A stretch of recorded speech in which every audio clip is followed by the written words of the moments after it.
In the beginning, before the war, the sky over Iron City was full of calm, patient stars. Every night, they shone like a million tiny eyes watching the world below. Children loved to lie on rooftops and count them, and old people told stories about how the stars were guardians who never slept. Among the people of Orion, there was a girl named Lyra, 16 years old, with dark curly hair and sharp, observant eyes. She lived in a small apartment with her father, a quiet man who fixed machines, and her younger brother Mika, who always asked too many questions. Lyra's mother had died when Mika was still a baby. During a small border conflict many people barely remembered, but Lyra remembered the way her father's eyes changed afterward, like someone had dimmed the light inside him. Still, they tried to live a simple, peaceful life. Lyra went to school. Mika played with his toy starship. Their father worked. And at night they sometimes climbed to the roof to look at the sky. For many years, tension had been growing between the nations of their planet Kellis and the alliances beyond it. People argued on the news, leaders gave long speeches, and soldiers trained in secret bases. There were rumors of powerful new weapons that could shake planets,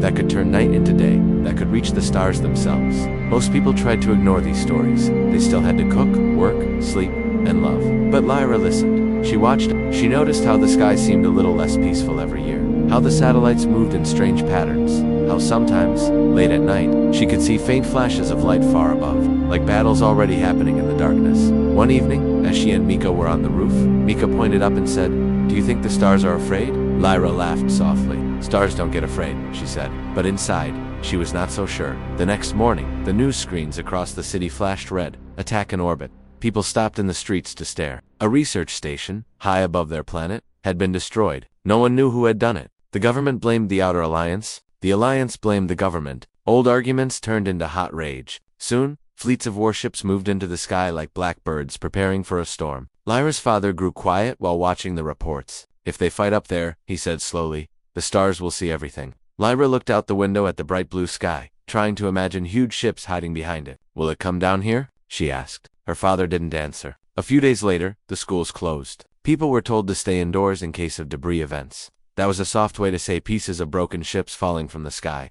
At night, there were new lights above Aryan City. Not the soft white of stars, but cold, sharp glows that moved fast and left burning trails behind them. Sometimes the whole sky flashed, as if someone had taken a giant photograph of the world and forgotten to warn anyone about the bright light. Mika couldn't sleep. He clung to Lyra and asked if the war would come for them. Lyra said no, because she had to say no. She felt her own hands shaking when she held him. Soon, explosions in orbit became normal news. Minor battle above Northern Hemisphere, small clash near Moon Station, several ships damaged, no civilian casualties. People tried to act like it was far away, like rainstorms on another continent. But the stars knew better. They watched as more and more ships flew up from the planet, full of young soldiers with scared hearts, and fewer came back down. One night, Lyra's father called her to the living room. He was holding a piece of paper, an old-fashioned letter, shaking in his hand. "They're calling me," he said. Lyra stared at him, her mouth dry. "What do you mean?" He looked at her with tired eyes. "I worked on military engines before you were born. They need mechanics in orbit now."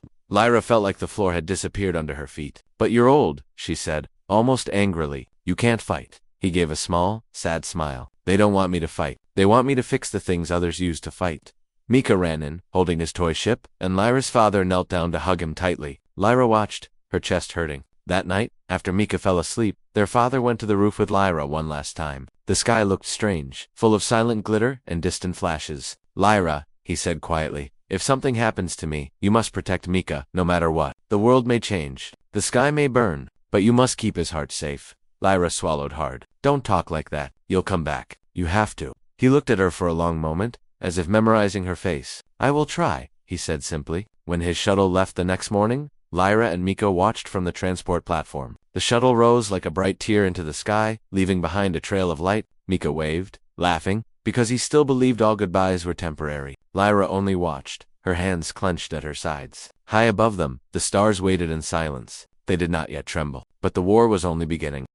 The first star fell on a cold night 3 weeks later. At least, that was what people called it. It was not really a star, of course. It was a massive warship, one of the largest in the Kellis defense fleet. But from the ground, when it broke apart in the upper atmosphere and burned as it fell, it looked like a huge star sliding down the sky, leaving a trail of fire and smoke. People ran into the streets, pointing and shouting. Some cried, some prayed. Children thought it was beautiful until they saw the news later and realized what it had been. Lyra watched from the roof, her throat tight. Her father was up there, somewhere, among ships like that one. Was he on it? Was he near it? Was he even alive? She had no way to know. Communication lines were broken or controlled. Messages took days to pass through the chaos, if they arrived at all. Every morning Lyra checked the official lists of casualties, her hands trembling as she scrolled through names. Every night, she went to the roof and whispered to the stars, asking them to bring her father home. Mika tried to be brave, but he began wetting the bed again and jumping at loud sounds. "Why is the sky so angry?" he asked one night, listening to the distant thunder of orbital explosions. The sound came like delayed storms, rolling down from above. "It isn't angry," Lyra said, holding him close. "It's just scared." "Maybe stars can be scared?" he asked. Lyra touched his hair. "Maybe even more than us. They have to watch everything." The war above their heads grew worse. Ships from the Outer Alliance arrived in greater numbers, black shadows that blocked out familiar constellations. The Kellis fleet, where Lyra's father worked, fought desperately to hold the line. The sky was full of invisible borders, drawn in cold calculations that meant nothing to the people on the ground, but everything to those who commanded the weapons. And then, one day, the war moved closer. A damaged ship tried to make an emergency landing in the far desert, but its engine core was unstable. The explosion that followed shook the entire region. The shockwave reached Aryan City with terrifying force. Windows shattered, buildings cracked. The sky went white for a moment, and the stars were hidden by a wave of sudden light. Lyra and Mika were thrown to the floor as their apartment trembled. Dust filled the air like fog. When the shaking stopped, people screamed and sirens began to howl. Lyra grabbed Mika's hand and ran outside. The street was full of glass and rubble. Some of their neighbors were bleeding. Smoke rose in the distance where part of the city had collapsed. The war was no longer up there. It had reached down and touched them. In the days that followed, emergency shelters were set up. Food and water became harder to find. Lyra helped carry supplies, comfort children, and bandage small wounds. Mika stuck close to her like a shadow. At night, Lyra's muscles ached, and her heart felt like a stone, but she refused to cry in front of him. One evening, a message finally arrived, not from her father, but about him. A military officer came to the shelter with a tablet. He asked for Lyra Solon and Mika Solon. Lyra's legs felt weak as she stepped forward. The officer's face was calm, too calm. "Your father, Cade Solon, is missing in action," he said. "His ship was destroyed during a defense operation near the Outer Ring." Lyra's mind froze. The words felt like ice in her veins. "Missing?" she repeated. "That means he might be alive, right?" The officer hesitated. "It means we do not have confirmation," he said. "I'm sorry." That sorry sounded empty, like a word he had said too many times. Mika did not fully understand, but he understood enough. "Where's Papa?" he asked, eyes wide. Lyra knelt, forcing a smile that felt like it might break her face. "He's lost in the stars for now," she said, "but maybe he'll find his way back." That night, when everyone else slept, Lyra went to the roof alone. The sky was full of strange lights, like scars across its surface. She looked up and whispered, "If you're still out there, Papa, please don't stop fighting. I'll fight down here too, I promise." As if in answer, a distant flash lit up the sky. Another battle? Another clash of metal and fire? The stars flickered, as if wincing. Lyra thought, for the first time, that maybe the war was hurting them too. Maybe every explosion in orbit sent silent pain through the old patient lights. Maybe the stars were starting to tremble. As the war grew more violent in the sky, something strange started happening on the ground. People began having dreams, vivid burning dreams of stars falling, of planets crying, of strange voices whispering from the darkness between worlds. Some woke up screaming, some woke up crying, some woke up with a new, quiet madness in their eyes. Lyra had dreams too. In them, she saw herself floating in empty space, surrounded by stars that pulsed like beating hearts. They spoke without words, sending feelings straight into her chest: fear, sadness, and a deep, tired warning. "Tell them to stop," the stars seemed to say. "Tell them we are breaking." She would wake with tears on her cheeks and pain in her heart. She did not tell Mika. She did not want to scare him more, but she could not ignore the dreams. One night, as she sat on the roof, a strange thought came to her. What if the stars were not just watching? What if they were alive in a way people did not understand? What if the war in orbit was waking something older, something bigger than any fleet? The next day, in the crowded shelter, Lyra overheard two technicians talking softly. "The anomalies are getting worse," one said. "Sensors are picking up. I don't even know what. Pulses from deep space. Like something is pushing back. The commanders say it's interference from all the weapons." The other replied, "Static, debris, whatever. Just noise." Lyra's skin prickled. It did not feel like just noise. That afternoon, she found an old, half-broken communication console in one of the storage rooms. She touched its dusty screen. Her father used to work with machines like this. Maybe, if she could fix it, she could listen to the sky. It was a crazy idea, but crazy ideas were all she had. For days, she worked in secret when others rested, connecting wires, cleaning circuits, using old manuals she found in data archives. She was not an expert, but she was clever and stubborn. When something didn't work, she tried again. When sparks flew, she yanked her hand away, cursed under her breath, and tried a different connection. Mika noticed her sneaking away and finally followed her. "What are you doing?" he asked, watching her with wide eyes. "Trying to talk to the stars," she said with a small, tired smile. "You can't talk to stars," he said. "They're too far." Lyra tightened a screw. "They're closer than we think." At last, one night, the console hummed to life. The screen flickered. No clear picture appeared, but a trembling line of light showed a signal. Not from the city, not from the planet,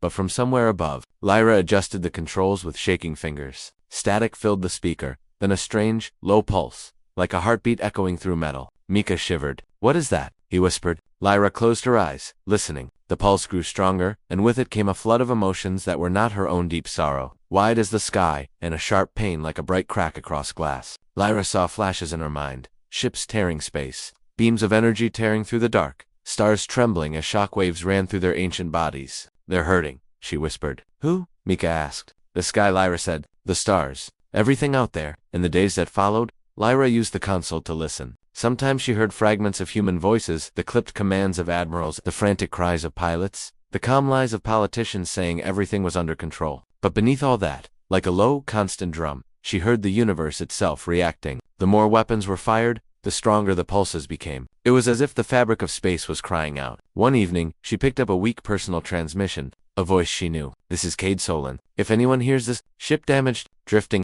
Lyra's heart slammed against her ribs. "Papa," she cried into the console. "Papa, it's Lyra. I hear you." The reply was broken by static. "Lyra, is that you?" "How I'm here," she said, tears streaming down her face. "We're alive. Mika is safe. Where are you?" "I don't know," the voice said, weak and echoing. "Systems down, stars look different here. The war, Lyra, the war's waking something. The space between stars? It's not empty. It's listening." The signal cut off. Lyra grabbed the console, shaking it desperately. "Papa, Papa, come back." But there was only static, and beneath it, the steady, trembling pulse of the wounded sky. She wiped her eyes and forced herself to breathe. Her father was alive, somewhere, and he had confirmed what she had begun to suspect. The war was not just between people. It was pushing against the universe itself. That night, she went to the roof again, Mika by her side. The stars looked strange, too bright and too dim at the same time, as if some of them were shouting and others were fading. Lyra lifted her head and spoke aloud. "I don't know how," she said to the sky, "but I will try to stop this. I will make them hear you."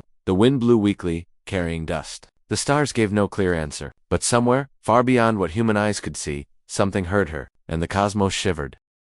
News from orbit grew worse. Entire fleets vanished in sudden storms of light. Invisible weapons tore holes in space that swallowed ships without a trace. People on the ground felt earthquakes that had no cause in the crust of the planet. Spacequakes, some scientists called them, with voices shaking. "The energy from the war is echoing back on us."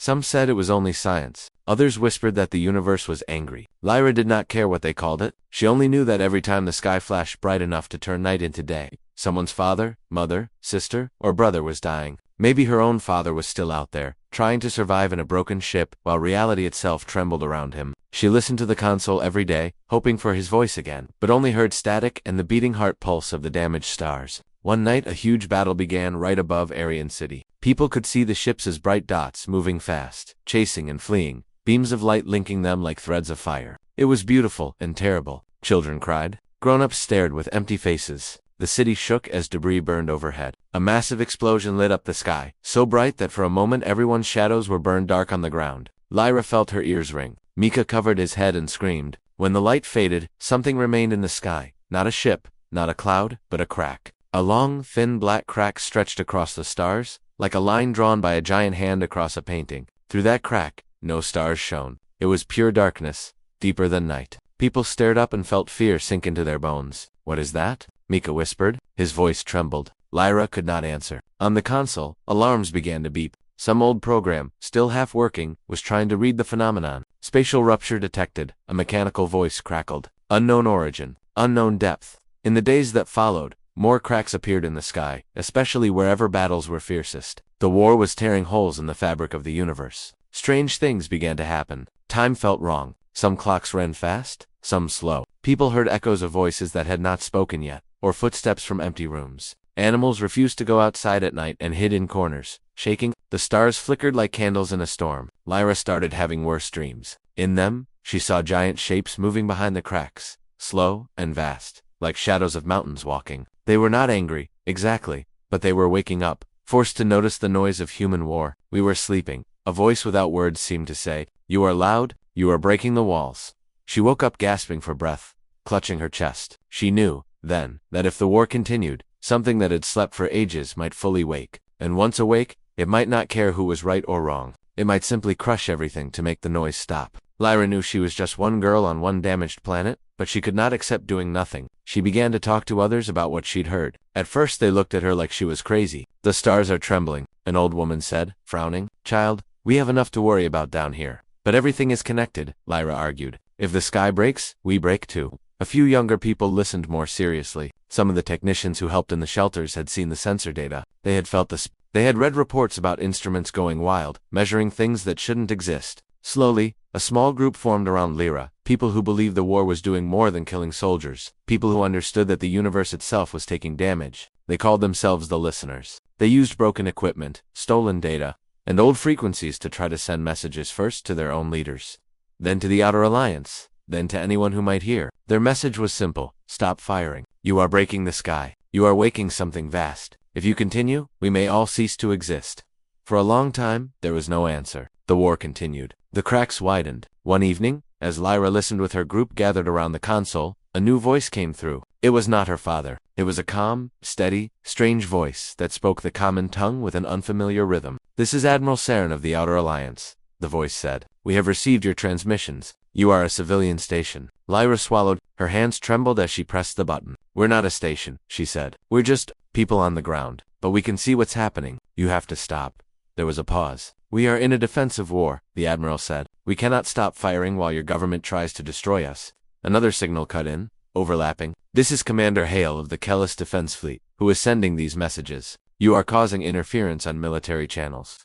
Lyra felt a strange anger rise in her chest. "I'm Lyra Solon," she said, "from Orion City. My father is out there somewhere on one of your broken ships. I don't care who started this war. I'm telling you both. Your weapons are tearing holes in the sky. Look up, look at your own data. If you keep going, there won't be a war left to win. There won't be anything." Silence followed. On the ground, the group of listeners watched her, their faces pale. In orbit, far above, two fleets that had been trying to kill each other listened to the same voice of a teenage girl from below. For a moment, nothing changed. Then the sky shook.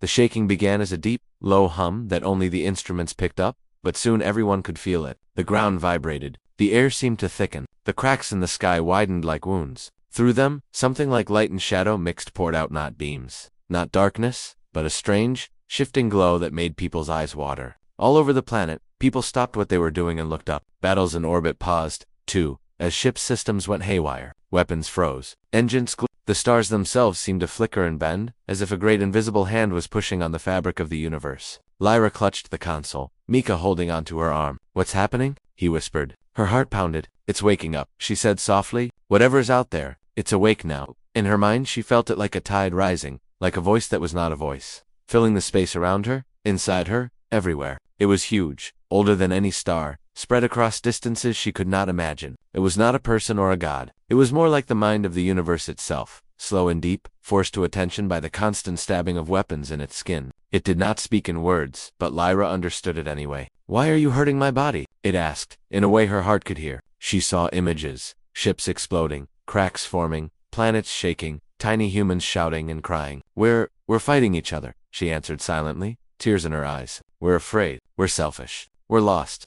The great presence pulsed with something like confusion and pain. "You are small," it seemed to say, "but your noise is great. Your fire pierces deep. You are waking others. If you continue, the patterns break. I may have to reset you." Lyra saw a picture in her mind, stars going dark, planets emptied, silence falling like snow. A reset, a clean page. Humanity wiped away like chalk from a board. "Please," she thought back desperately. "Don't. We can stop. We can change. We're foolish, but we can learn." The presence felt her fully vent her fear, her love for Mika, her grief for her father, her anger at the leaders, her tenderness for strangers, her stubborn hope. It seemed to lean closer, like a giant eye examining a tiny insect. "You are too bright," it seemed to say slowly. "Not like the others. There are more like you. Small lights, maybe not all must be erased." Lyra felt something break in her chest, like a dam opening. She knew, somehow, that this was the moment. Above, the fleets were still frozen, their weapons useless, their ships trembling in the strange fields of force. Admirals and commanders shouted at each other, trying to understand. On the console, Admiral Saren's voice returned, harsh and shaken. "Whoever you are," she said, "what is this? What have you done?" It's not her. Commander Hale's voice snapped. Our sensors are off the charts. Space itself as his voice cut in and out, overloaded by interference. Lyra pressed the button, her voice breaking but strong. Listen to me, she said. This isn't your enemy. This isn't Kellis or the Alliance. This is bigger than your flags and your borders. You've scratched something that holds the stars together, and it's deciding whether to crush us or let us live. If we keep fighting, we're all gone. All of us. There is no winning this war. On the ground, people who heard the emergency broadcasts listened in stunned silence. In orbit, the two fleets, for the first time, heard the same truth at the same moment. They were not the only powers in the universe. For a long, long breath, nothing moved. Then, slowly, weapon systems began to power down. One by one, ship captains ordered a ceasefire, some in fear, some in anger, some in a strange, new humility. This is Admiral Saren, came the tired voice. Alliance ships, stand down. All cannons offline. This is Commander Hale, came the rough reply. Kellis ships, ceasefire, full stop, maintain distance. The Great Presence watched. Lyra felt its attention, like pressure on her bones. We're stopping, she told it silently. Please give us a chance to fix what we broke. The Presence pulsed again, softer this time. The cracks in the sky shivered. Slowly, like wounds beginning to close, they stopped widening. The weird glow faded. The stars grew clearer again, still trembling, but no longer screaming. The shaking of the ground eased. Instruments calmed. Animals came out of hiding. People wept with relief. In the days that followed, a fragile peace began to grow. It was not perfect. There were arguments, accusations, deals, but no more shots were fired in orbit. The fleets remained still, watching each other with wary eyes, knowing now that if they resumed the war, something far greater would notice. Negotiations began, not just between Kellis and the Alliance, but between all the factions that had joined the chaos. They created new rules. No weapons that tore space. No battles in orbit over populated worlds. Shared monitoring of deep space anomalies. And, quietly, a new council was formed, a council not just of soldiers and politicians, but of listeners, people like Lyra, from many worlds, who had felt the tremble of the stars and understood that the universe was not just a silent stage for their wars. Lyra received a message one morning. The signal was broken but clear enough. Lyra came a tired, familiar voice. Her heart leaped. Papa, she cried. Yes, he said, and she could hear his smile even through the static. You did something, didn't you? I don't know how, but the fighting stopped. Systems came back online. They found my pod. I'm coming home. She laughed and cried at the same time, so hard that Mika came running and hugged her before he even knew why. When their father's ship finally landed weeks later, the sky over Aryan City was still scarred, but calmer. The stars shone with a quiet, watchful light. As Lyra, Mika, and their father stood together on the roof that night, the air was cool and full of new questions. Do you think they're still watching us? Mika asked, pointing at the sky. Lyra smiled softly. They always were, she said. But now they know our names. Her father put his arm around her shoulders. And we know, he added, that we are smaller than we thought. But maybe also more important. Lyra looked up at the stars that had trembled and survived. The war that almost broke the sky had left wounds, but also a lesson, that their actions reached farther than they could see. That every beam of light fired in anger touched the bones of the universe. She took a deep breath and whispered, not just to the stars, but to whatever listened behind them. We will try to be better guests in your house. A soft breeze brushed her face. The stars did not answer in words. They only shone, steady and bright, like eyes that had cried and now watched with a little more hope. And somewhere, deep in the invisible spaces between, the Great Presence drifted back into its slow, patient rest, still listening, still there. A silent reminder that the universe was alive, and that one small war had made even the stars tremble.